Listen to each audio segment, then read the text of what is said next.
Madagascar Information.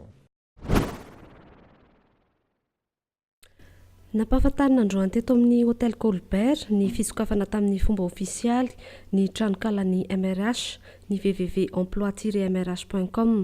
Ity tranokala ity dia natao an'ny rehetra izay hitady asa sy ho fifanana arak'asa.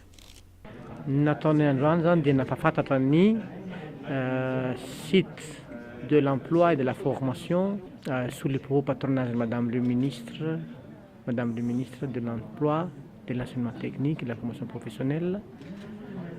Natao io site io ho an'ny rehetra izay mitady asa sy ny fifanarank'asa. Izay Orange Madagascar no partenaire-nay officiel amin'izy io.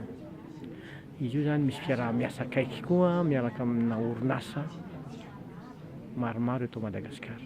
Ny any amin'ny faritany ihany koa dia afaka andefa ny CV any avy hatrany ao anatin'io tranokala io. Ankoatra ireo dia eo ihany koa ny fisian'ireo ivon-toeram-pampiofanana izay natao hanamora ny fitadiavan'ny olona asa ary afaka tsidihana avy hatrany. Ny tanjona koa zany anatin'io hanampitsika koa ny any amin'ny faritany. Izany hoe raha ny Anosibe na ny Adego ianao dia afaka mandefa CV ao anatin'io tsy nisy rehefa avy eo. Mazava ho azy nasiany koa centre de formation maromaro satria rehefa mitady asa ianao mila mahafehy karazana ataontsika hoe ohatra tsy teny fotsiny hoe informatika na le fiteny vahiny satria ireny zavatra ilain'ny orinasa ireny.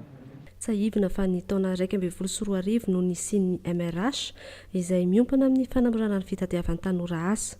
2 mahery amin'izao fotoana izao rehefa nahazo asa ary ny tanjona dia ny ampihenanany tahitsy fananana asa eto Madagasikara.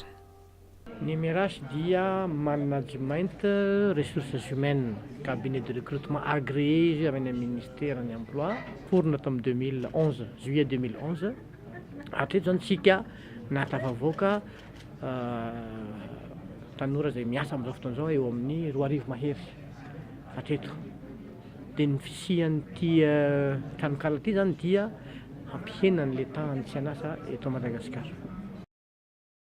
Madagascar Information.